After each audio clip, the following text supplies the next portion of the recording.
cómo se introducen las características de viento y de sismo en la estructura que hemos estado viendo estas últimas charlas. Hoy vamos a ver, como insisto, las características de definición de viento y de sismo para la estructura que estamos viendo dentro de CIPECAD.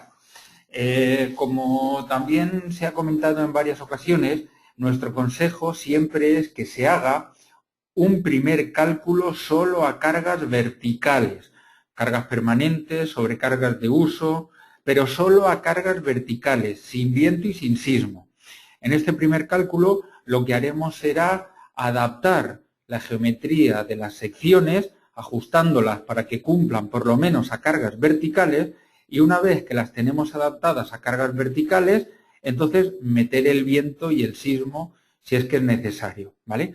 Pero insisto que el primer cálculo, siempre para ajustar un poco la geometría de las secciones, se debe hacer solo a cargas verticales.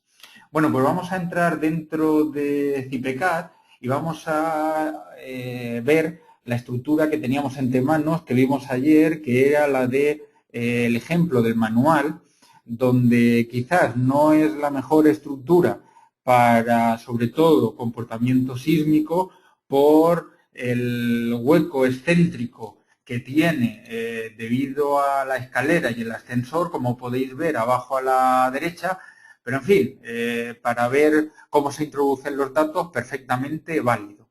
Bueno, pues después de haber calculado la estructura, si recordamos, la estructura era pues bien simple, 4 plantas con un torreón, perdón, 4 forjados con un torreón arriba, el hueco de escalera y de ascensor, y ayer colocábamos pues todo lo que era referente a la cimentación, zapatas, encepados, losa, etc.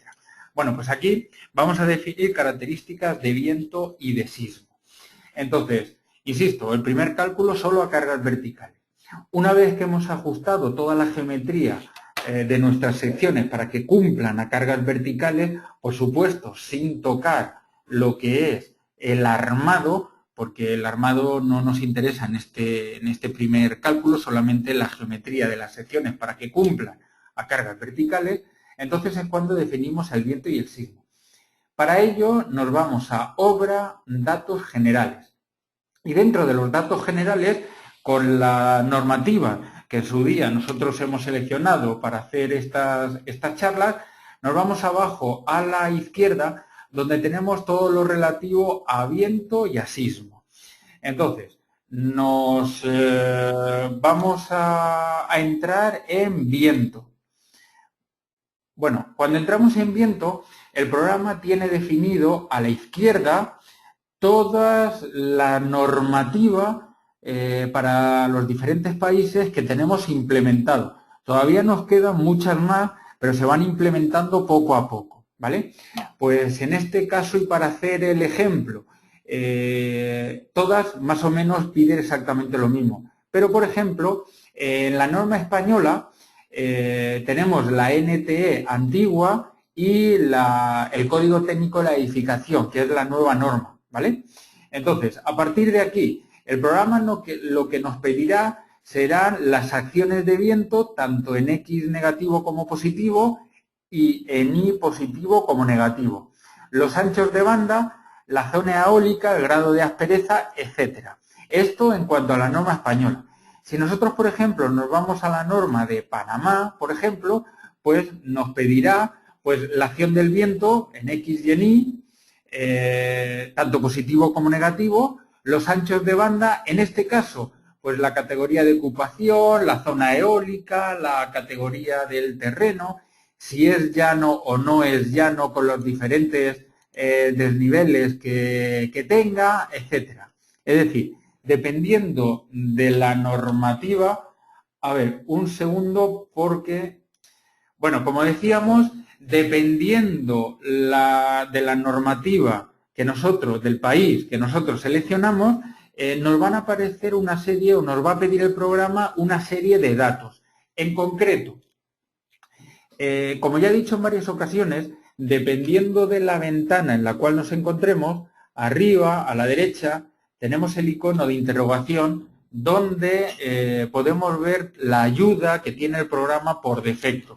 Si yo pincho arriba a la derecha el icono de la interrogación, yo, por ejemplo, en la acción del viento según X y según Y, el programa me da la ayuda que tiene al respecto. Es decir, dependiendo de la normativa, pues sabré que el viento que afecta a mi estructura estará o tendrá la consideración de las estructuras que yo tenga alrededor de la mía. Si tiene empuje, si tiene succión, etcétera, ¿vale? Bueno, pues esto, insisto, dependiendo de la normativa, tendremos que colocar los coeficientes correspondientes. A modo de ejemplo, si nuestra estructura tiene a la izquierda una estructura existente, el viento empujará a la estructura existente y succionará a la mía cuando venga de izquierda a derecha, en cuyo caso el viento en X será 0,33 porque succionará a la mía y el viento en menos X será 0,66 porque empujará a la mía y succionará a la ya existente. Esto lo tenéis explicado en el manual de la memoria de cálculo. Yo lo que os ruego es que le echéis un vistazo, ¿vale? Bueno, pues tanto en la acción del viento según X o según Y hay que colocar los coeficientes correspondientes.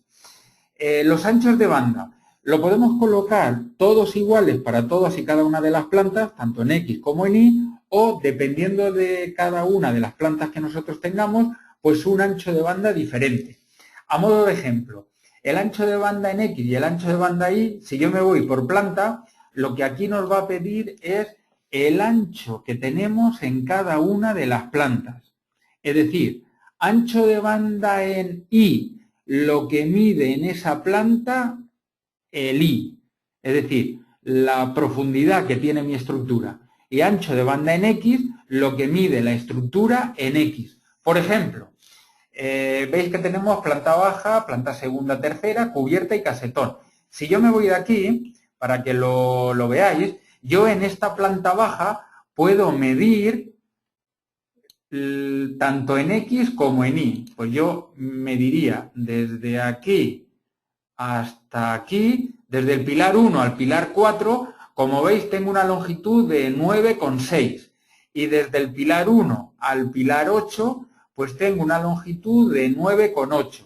Eso significa que yo en la planta baja el X del 1 al 4 le colocaré 9,6 y en Y del 1 al 8 le colocaré 9,8. Bueno, pues así lo tengo que hacer en todas y cada una de las plantas. En este caso en concreto, si yo me voy otra vez a la definición de viento, me voy a Panamá, yo veo que los anchos de banda, en esta planta baja, el ancho de Y era 9,8 y el ancho de X era 9,6. Pues así le tengo que poner en todos y cada una de mis plantas. Yo puedo tener que todas las plantas sean exactamente iguales si mi estructura, cada una de las plantas en X y en Y miden lo mismo en altura, en ancho y en largo. Entonces, en este caso, pues la cubierta del torreón que teníamos arriba mide 5 y 5.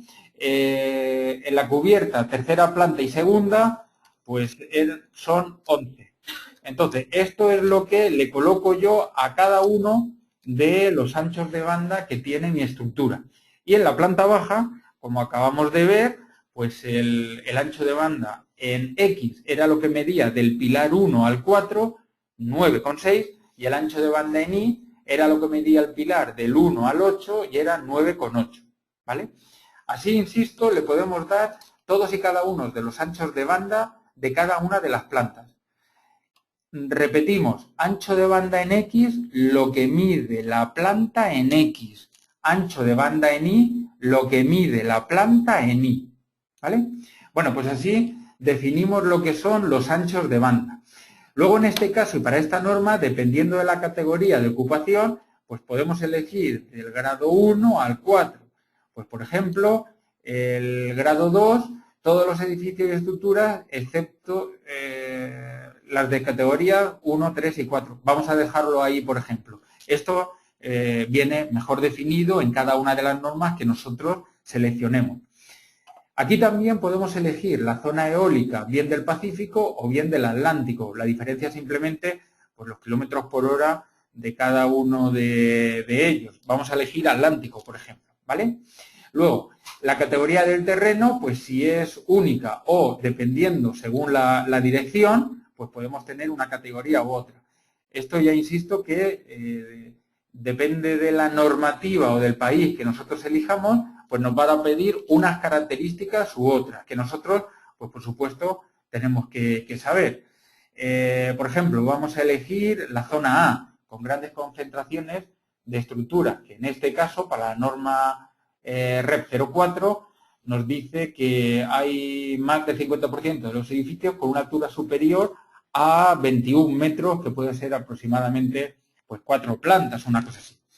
Y luego, en la parte inferior, si nuestro terreno donde va colocada nuestra estructura es llano o tiene escarpaduras o colina en 2D o en 3D.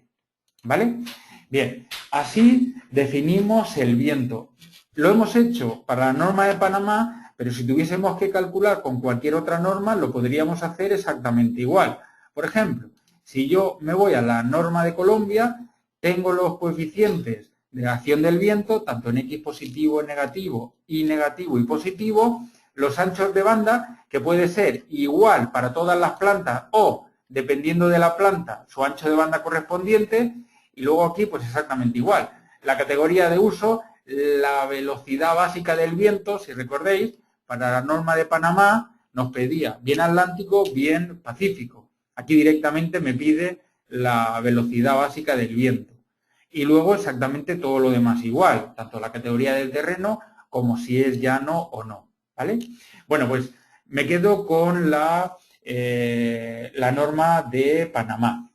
Luego en la parte inferior podemos activar o no los efectos de segundo orden.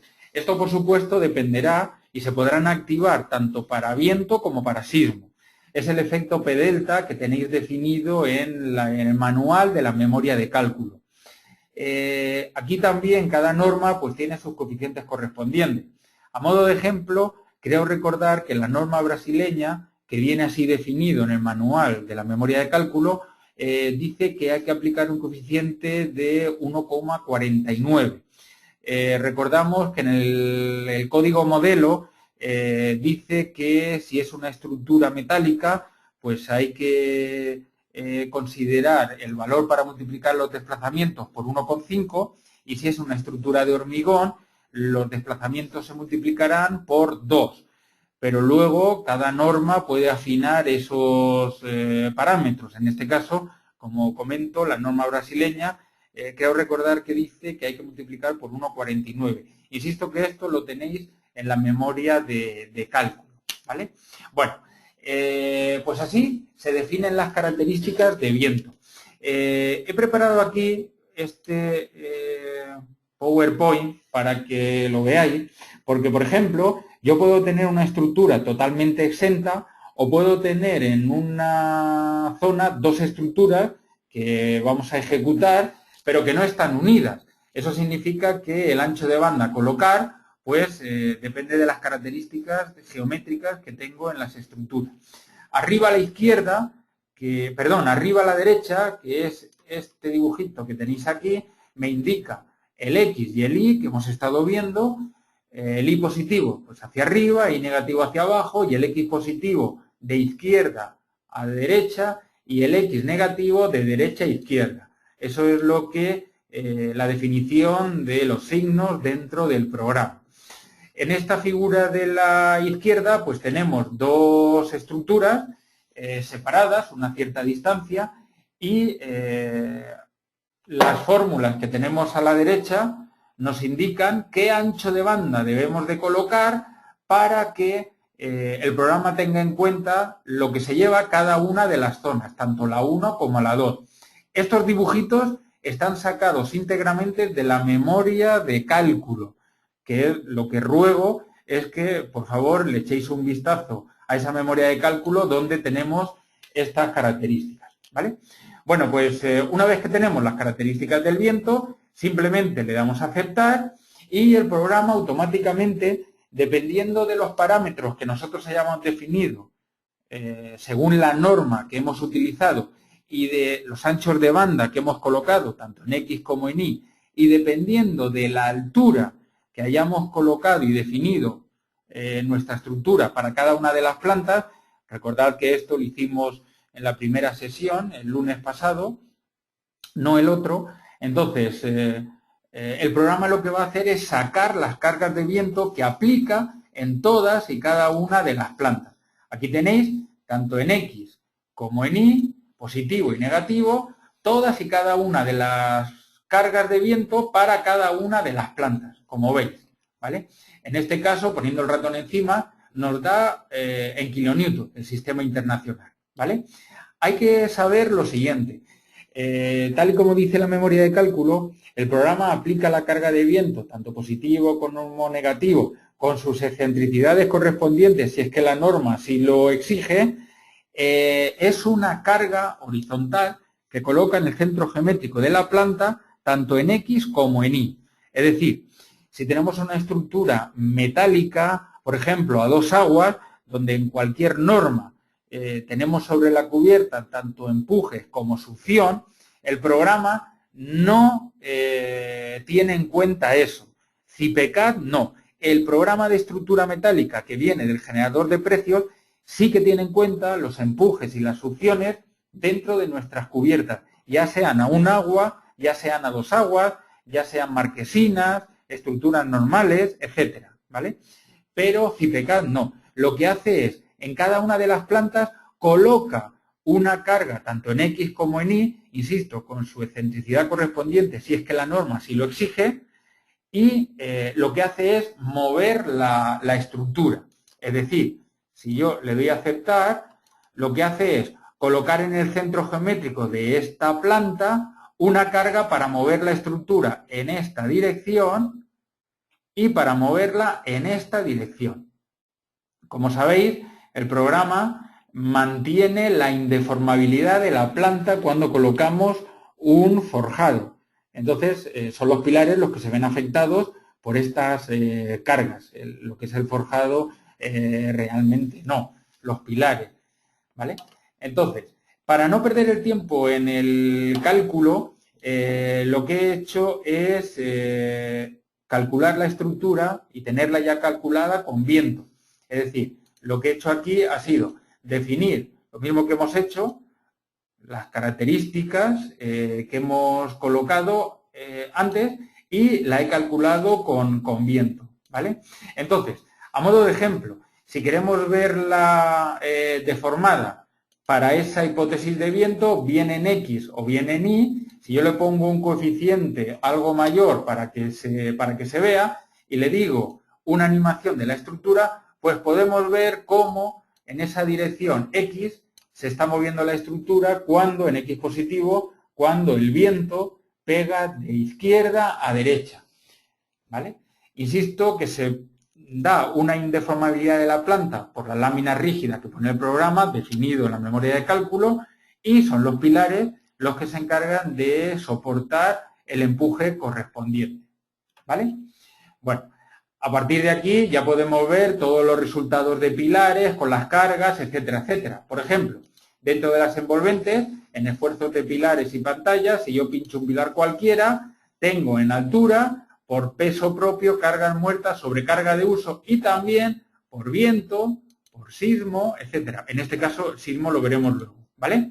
Entonces, pues cuando el viento en X positivo, pues el pilar es... Cuando el viento viene de izquierda a derecha, la estructura se mueve hacia la derecha, luego el pilar 5 está traccionado.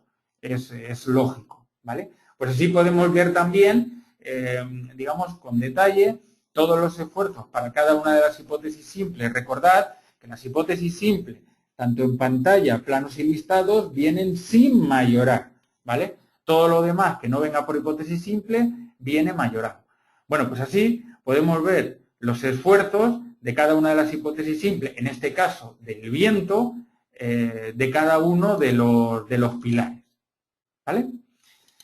Bien, pues así es como se define el viento. Recordad que el criterio de signos lo tenéis arriba a la derecha, y si tenemos una estructura que no es continua, sino que tiene algún salto porque tenemos plantas diferenciadas o tenemos dos estructuras cercanas, pues la forma de calcular los anchos de banda lo podéis ver directamente de la memoria de cálculo.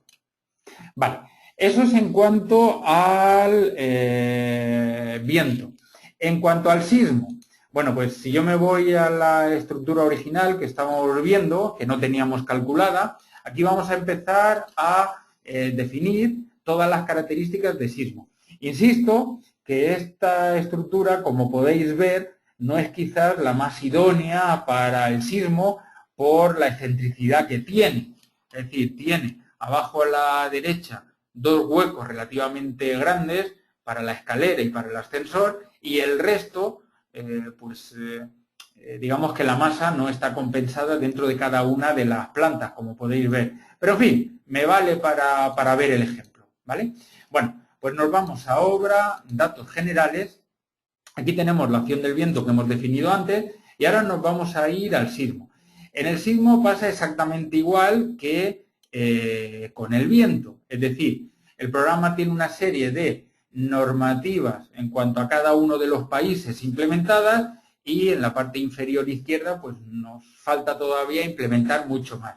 Pero en fin, aquí si en el país donde vamos a colocar o vamos a construir nuestra estructura no hay ninguna normativa específica o no la conocemos, pues simplemente podemos elegir el método general, donde yo me defino el espectro, le coloco las aceleraciones, la ductilidad, la parte de sobrecarga a considerar y la parte de nieve a considerar, y si yo me he definido el espectro, simplemente es calcular y ya está.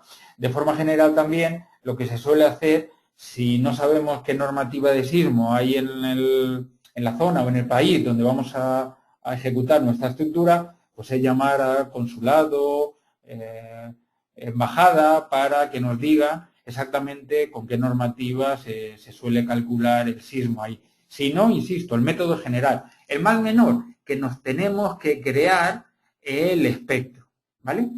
Bueno, en este caso, por ejemplo, para la norma de Panamá, pues lo que nos pide, esto sí que es fotocopia de lo que hay en la norma. Entonces, si tenéis que calcular con la norma de Panamá, simplemente escogerla, la REP 04, y ver todos los parámetros que tiene el programa implementado que definen esa normativa. Como ya sabéis, arriba a la derecha está el icono de la interrogación, donde podéis ver la ayuda que tiene el programa al respecto. Y en este caso, a la derecha de cada una de las opciones, que son las flechitas de color azul, pues nos da la ayuda. Por ejemplo, el factor de modificación de respuesta en X, pues aquí la ayuda que en la REP 04, y consultando la tabla 4222, pues nos dice qué factor de respuesta R tenemos que colocarle dependiendo de las características que tenga nuestra estructura, ¿vale? Bueno, pues aquí podemos calcular solo en una dirección o en las dos. Podemos hacer un modelo, un cálculo dinámico o estático con la fuerza lateral equivalente, y luego, insisto, que son parámetros que, dependiendo de la normativa, nos pedirá uno u otro. Por ejemplo, en esta en concreto, pues nos pide la fracción de la sobrecarga, el factor multiplicador del espectro, donde tenemos la interrogación y nos da la pequeña ayuda que podéis ver, por supuesto, en la normativa. Dependiendo del sistema estructural, pues los factores, tanto de modificación de respuesta en X y en Y, como de desplazamientos. La tipología del suelo, dependiendo del suelo que tengamos, pues la tipología, los coeficientes de aceleración, que también tenemos la tabla correspondiente a la norma que hemos elegido de Panamá. Si vamos a hacer una estimación o no de la altura del edificio, donde ponemos aquí la estimación, y esto también viene en la normativa, con la formulilla que debemos aplicar. La tipología de la estructura, tanto en X como en Y, la categoría del edificio y luego, dependiendo de la normativa, ya tenemos el número de modos para la vibración. Por ejemplo, si yo me voy a la norma española, en la norma española, la NCSE 02 nos dice que debemos de colocar un número de modos tal que la masa movilizada, tanto en X como en Y, sea mayor del 90%. Es decir, no nos indica que coloquemos un número de modos en concreto, sino que nos indica que la masa movilizada sea mayor del 90% tanto en X como en Y. Eso más o menos suele salir haciendo la siguiente operación. El número de plantas que yo tenga por 3. Es decir, si tengo 4 plantas, yo lo que hago es, ¿cuántos modos de vibración voy a colocar? Pues 4 plantas por 3 modos cada una de las plantas, en X, en Y y el rotacional, pues 4 por 3, 12. Yo colocaría 12 modos, ¿vale? El programa nos permite, según norma, es decir, según norma, si la norma dice más del 90%, ya aplicará a él tantos modos de vibración como sea necesario para movilizar ese 90% de la masa. Automático hasta alcanzar un porcentaje, en este caso el 90%, o del porcentaje que nuestra norma nos diga que tenemos que colocar, o bien especificado por el usuario el número de modos que yo tengo que colocar. Insisto, para la norma española, si tengo 4 plantas, 4 por 3, 12. Aquí colocaríamos 12. O 90% que nos lo dice utilizando la normativa, o directamente, si yo no me lo sé, directamente elijo según norma y ya está, ¿vale? Bueno, pues en este caso, para la normativa de Panamá, pues he de suponer que será más o menos lo mismo. Yo he de suponerlo, si no, pues es leer la normativa y colocar bien la masa desplazada que nosotros deseemos, bien especificado por el usuario el número de modos de vibración, insisto, 3 por el número de plantas, o bien, según normativa, si no la conocemos y el programa de forma automática ya sabe en la normativa que nosotros estamos utilizando qué masa hay que movilizar. Hay que recordar también que si yo, por ejemplo, tengo 2 bloques independientes, como hemos visto aquí, tengo la zona 1 y la zona 2, en ese caso, si yo coloco estos 2 bloques dentro del mismo cálculo, tendría 3 por el número de plantas que tengo por el número de bloques independientes, porque cabe la posibilidad que solo estemos excitando una de las zonas y que la otra no se entere. Para evitar eso, colocaremos 3 por el número de plantas por el número de bloques independientes que yo tenga, ¿vale? Esa es una regleta que podemos utilizar. Bien, y luego, en la parte inferior tenemos también, si queremos o no, considerar las plantas que hay bajo rasante para el modelo dinámico. Es decir, recordad que a la hora de definir las plantas, cuando nosotros estábamos colocando las alturas de las mismas, en la parte superior teníamos profundidad de cota de cimentación. Si mi estructura tiene 3 sótanos y yo quiero considerar en las plantas bajo rasante el modelo dinámico, pues simplemente lo activo para que lo tenga en cuenta. Si no, el programa lo considerará la cota 0 del terreno hacia arriba, ¿vale? Y luego, los efectos de segundo orden, ya hemos hablado de ellos. Simplemente es, pues dependiendo de la normativa, colocar concreto. Yo repito, el código modelo, si recordáis, dice que para estructuras metálicas coloquemos un factor de amplificador de los desplazamientos de 1,5 y si es estructura de hormigón de 2. Pero aquí cada uno, dependiendo de la norma, puede hacer lo que desee, ¿vale? Bueno, pues una vez que yo he definido aquí el sismo, le daríamos a calcular. Para no perder el tiempo en el cálculo, yo me voy a ir a esta primera estructura, que le he llamado sismo 1, que la tengo calculada con las características del sismo que acabamos de definir, ¿vale? yo la tengo directamente calculada, con efectos de segundo orden, en este caso 2, ¿vale? Y luego, a partir de aquí, con esta geometría y con estas características de sismo que yo he definido con este coeficiente, pues ya entramos en los factores de amplificación. Entonces, los factores de amplificación, pues tenemos para cada una de las combinaciones y cada uno de los modos, exactamente cada una de las hipótesis simples, pues los factores correspondientes, como podéis ir viendo, para cada combinación, ¿vale? Podemos tener el listado del resumen. Tengo también preparado un PowerPoint, a ver, este. Bueno, pues, por ejemplo, lo tenemos definido para la norma española, ¿vale? Pero yo creo que es perfectamente aplicable a cualquier normativa. Aquí viene un poco resumido los efectos de segundo orden, lo que pide el programa. Como veis, en la parte inferior decimos lo que decimos en el manual, es decir, en Brasil es habitual considerar un coeficiente reductor del módulo de elasticidad de 0,9, eso significa que tenemos una inercia fisurada respecto a la bruta de 0,7. Por lo tanto, la diferencia entre ellas es 0,63 y la inversa es el 1,59, yo había dicho 1,49, es 1,59 lo que nos dice la norma brasileña.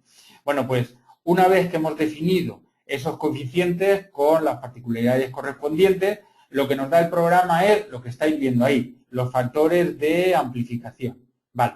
Y para cada una de las combinaciones, pues por ejemplo, la normativa española, el código técnico nos dice que el método es válido si la R es menor de 0,33. Y por lo tanto, el gamma Z que tenemos definido en la tabla es, para todas las combinaciones, es menor de 1,5. Si la estructura se considera intranslacional, R deberá ser menor o igual de 0,1. Entonces, hacemos el pequeño cálculo tal y como tenéis ahí colocado y miramos si nuestra estructura bien necesita rigidización o bien no, ¿vale? Esto, pues, también lo subiremos, este pequeño PowerPoint, para que lo podáis tener. Ese es el valor que nosotros tenemos que comprobar que en todas las combinaciones sea menor de 1,5, el gamma Z, ¿vale? En este caso, pues sin problema, ¿vale? Bueno, pues aquí tendríamos que hacer exactamente lo mismo, comprobar que el gamma Z sea menor de 1,5. Pues en este caso parece ser que sí, para todas y cada una de las combinaciones que nosotros vamos teniendo, ¿vale? Bueno, pues una vez que tenemos esto, lo que vamos a hacer es, tras el cálculo, como hemos visto en otros ejemplos, no existe ningún botón u opción que el programa haga el repaso de todos los elementos. No lo he dicho en las charlas anteriores, pero que sepáis que después de calcular, nadie nos va a quitar de repasar pilares, vigas, forjados, muros, zapatas, eso lo tenemos que hacer. Entonces, si hemos calculado con sismo, nos vamos a los listados, arriba a la derecha, y nos vamos al listado de justificación sísmica. Dentro del listado de justificación sísmica, y para esta norma en concreto, tenemos todas las comprobaciones que ha hecho el programa por defecto, ¿vale? Entonces, pues dentro de los datos generales tenemos todas las características que nosotros hemos definido cuando estábamos en la ventana del sismo. Es decir, el emplazamiento, el sistema estructural, la estimación fundamental, la categoría del edificio, etcétera, ¿vale? Luego tenemos las direcciones del análisis, tanto en X como en Y, en la proyección en planta. El espectro de cálculo con los coeficientes de amplificación correspondientes, en este caso T menor o mayor o igual que los 4 segundos, y los parámetros necesarios de la definición del espectro, donde el programa nos indica la normativa que hemos utilizado y la tabla de donde salen los parámetros correspondientes, ¿vale? y aquí a la derecha pues tenemos los parámetros correspondientes, ¿vale? Aquí tenemos el espectro de diseño de aceleraciones, tanto en X como en Y. Lo que debemos de comprobar, en este caso, por ejemplo, si estuviésemos con la norma española, vemos que la masa total desplazada, tanto en X como en Y, es mayor del 90%, luego lo podríamos dar por bueno.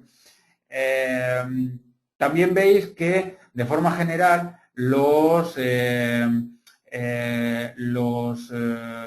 modos de vibración más representativos suelen ser pues, los 4, 6, 8 primeros. Todos los demás son relativamente pequeños. Eso no significa que tengamos que obviarlos, ¿vale? Para el cálculo. Tenemos la representación de los periodos modales con de todos los que se han estudiado, con los que se desplazan más del 30% de masa, tanto en X como en Y. Tenemos los centros de masa y de rigidez de cada una de las plantas, donde, como yo decía antes, pues el centro de masa y el centro de rigidez se supone que para que trabaje y que tenga un buen comportamiento sísmico, pues deben ser más o menos coincidir en el mismo punto. Como veis, pues yo comentaba que en el casetón, que no hay ningún agujero, sí que coincide, pero en el resto de plantas no. Entonces, por eso comentaba que no siendo una estructura simétrica y teniendo este hueco en este lado, pues no tenía un diseño sísmico quizás más adecuado, ¿vale? Luego tenemos la corrección por cortante basal, que lo que hace el programa directamente, y lo tenemos al final de todo, es la corrección que en diversas normativas, por ejemplo, la española no lo tiene, pero la de Panamá sí, lo que hace es, como ya sabéis, si el cortante basal dinámico es más pequeño que el cortante basal estático, hay que multiplicarlo por un factor de corrección o de modificación. Antiguamente el programa esto no lo hacía, deberíamos nosotros hacer esa comprobación, pero ahora sí que lo hace. Entonces aquí nos está indicando, no es que no cumpla, sino que como el cortante basal mínimo estático es mayor que el dinámico, ya el programa ha utilizado los coeficientes correspondientes, tanto en X como en Y ha hecho la operación correspondiente, ¿vale?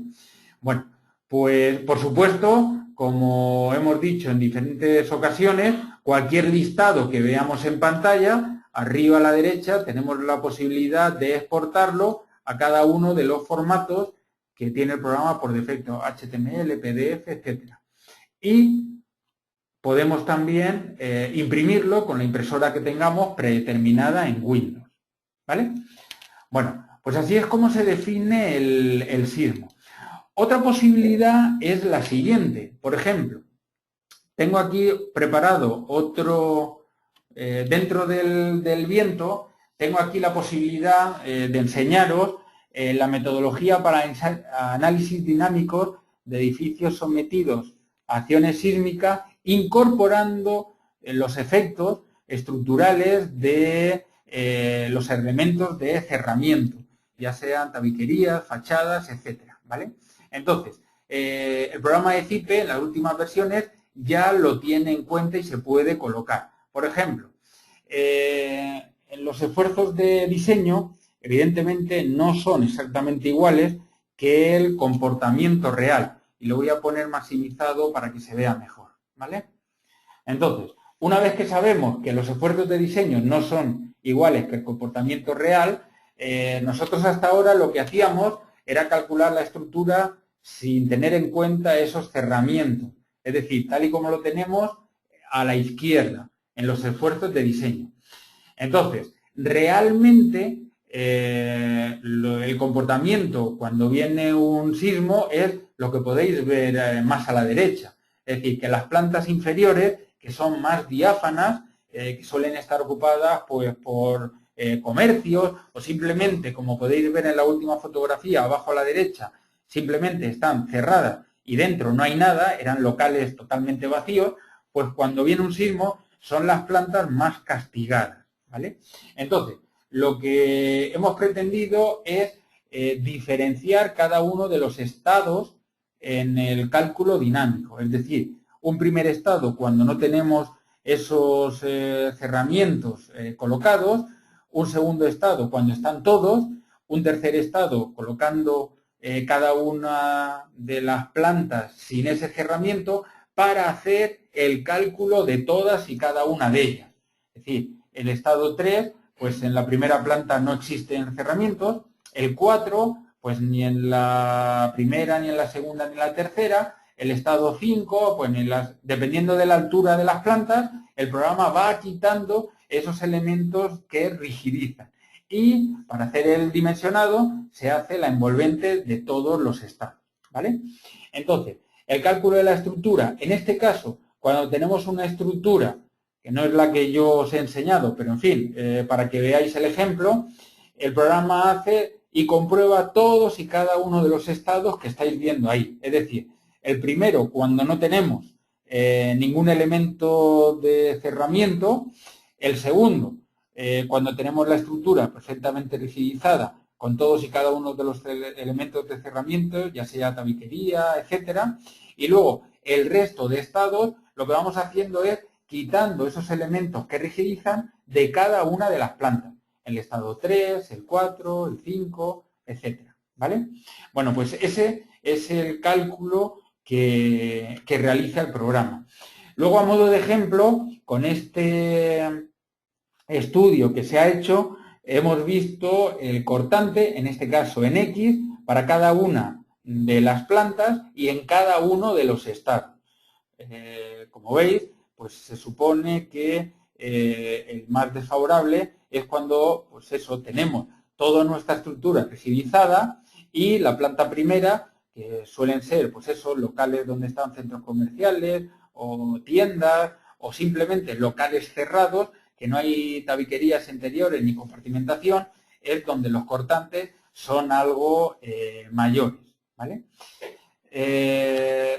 Lo que pretendemos para evitar colocar y duplicar trabajo es que nosotros tengamos un modelo BIM de todos y cada uno de nuestros cerramientos y tabiquerías e importarlo directamente dentro del programa, para así no tener que volver a definir dentro del programa todas y cada una de las características de las particiones o cerramientos que nosotros vamos a definir en nuestra estructura, ¿vale? Entonces, lo ideal en este caso sería la implementación de todo esto que hemos hablado. Es decir, como ya sabéis, el programa ya tiene el listado de comprobación de vigas, con requisitos mínimos de hormigón, sísmicos, diseños por capacidad, que eso ya lo hace, y lo hemos visto en las charlas anteriores, que eran los estados límites últimos y estados límites de servicio. Tenemos los listados de comprobaciones de pilares en los estados límites últimos, en donde también tenemos requisitos de hormigón, sísmicos, diseño por capacidad.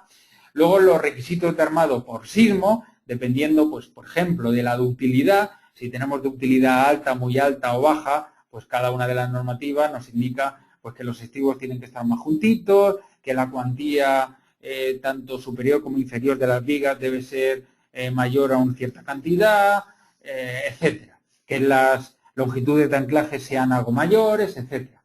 Luego los esfuerzos para cada uno de los estados y la justificación sísmica. Es decir, tal y como dice ahí, necesitamos conseguir, o el programa va enfocado a que se van a colocar la mayoría de las normativas de los diferentes países, más de las que ya tenemos, y con todos los listados justificando el cálculo y de dónde salen los números que hemos utilizado para el dimensionado de los elementos, ¿vale?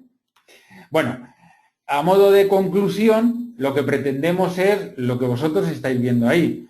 Generación automática del modelo de cálculo, incluyendo los elementos no estructurales, que ahora veremos cómo se introducen, la importación de los elementos constructivos desde un modelo BIM para evitar repetir el trabajo que ya tenemos hecho en nuestro programa de dibujo, la verificación de los criterios normativos, con o sin sismo, es decir, sacar el listado de comprobaciones, estados límites últimos de servicio, justificación sísmica, es decir, todo lo que hemos utilizado en el cálculo para afianzar lo que hemos hecho Y, por supuesto, en cuanto al sismo, pues la expansión modal y combinación de los esfuerzos obtenidos por el modo de vibración, junto con el resto de hipótesis, ya sean cargas permanentes, peso propio, cargas muertas, sobrecarga de uso, etcétera, ¿vale?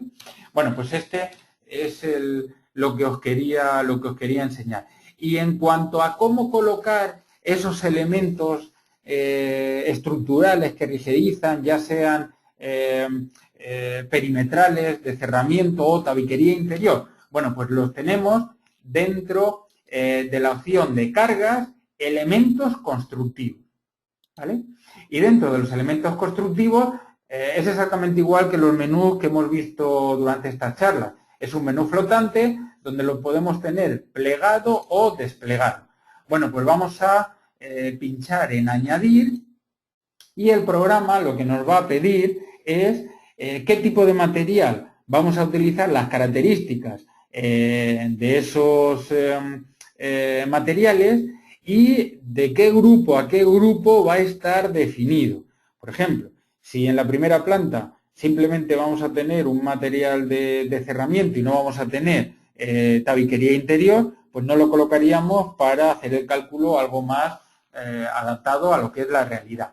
Bueno, pues yo en este caso pulsamos para definir nuestro material, le damos a aceptar, pinchamos el signo más y aquí le ponemos la referencia que nosotros queramos y las características que vamos a utilizar para esa definición de ese elemento. El modo de elasticidad, resistencias, a compresión y atracción, tanto en una dirección como en la otra, la energía de factura, es más, incluso el peso que va a tener para que descanse sobre las vigas y que el programa lo tenga en cuenta, ¿vale? Bueno, pues simplemente le damos a aceptar, aceptamos y aquí le decimos de qué grupo a qué grupo va, ¿vale? Pues a modo de ejemplo, voy a utilizarlo de la planta baja hasta la cubierta. Le damos a aceptar y vamos colocando nuestro elemento de rigidización, ¿vale? Que son, pues en este caso, vamos a suponer que tenemos simplemente lo que estoy pinchando con el botón izquierdo para colocarlo. Y vamos a suponer que aquí tenemos, no, ahí no, de aquí a aquí y de aquí a aquí, que son los elementos que rigidizan.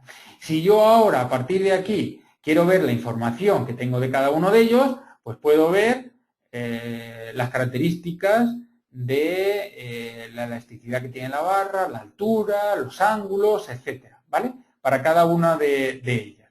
Si yo miro la vista en 3D de mi estructura, ahora ya veré cómo está definido cada uno de los elementos que yo he colocado, ¿vale? Como veis, ya me aparecen los cerramientos colocados. Cerramiento y, por supuesto, tabiquería interior, ¿vale? En la primera planta no le he puesto nada, ¿vale?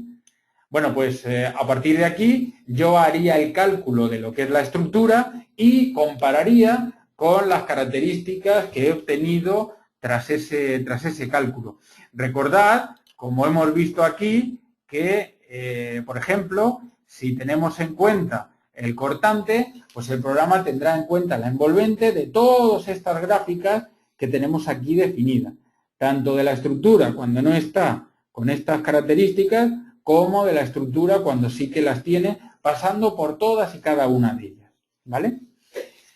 Bueno, pues así es como se definen las características de viento dentro de CIPECAD y las características de sismo, ¿vale?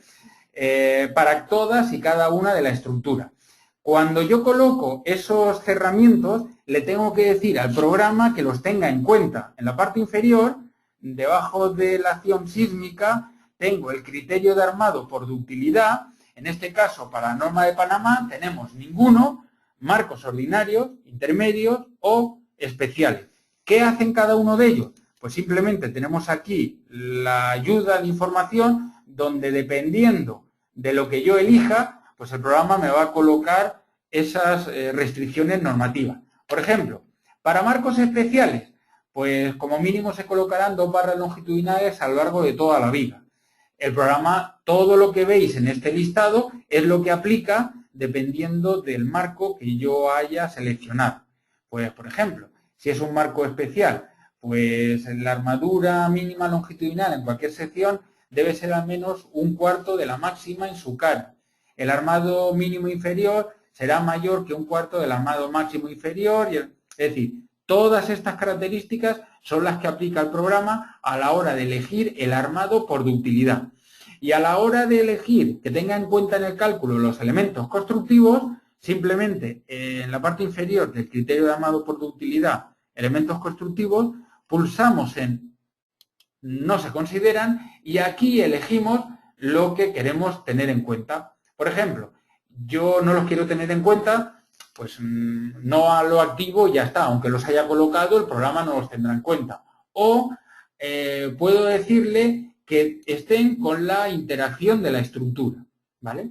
Es más, podemos indicarle también que podemos tener una fisuración o una rotura progresiva, en donde considerar todos los estados intermedios o solo el estado final y el número máximo de iteraciones que vamos a tener en ese cálculo.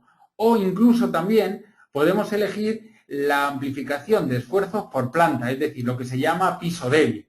Aquí, dependiendo de la normativa, pues nos aparecerá la altura, la cota y si queremos o no considerar que sea un piso débil. En este caso, como ya hemos comentado, las primeras plantas son las que no suelen tener tanta tabiquería interior, en cuyo caso esa será mi planta débil.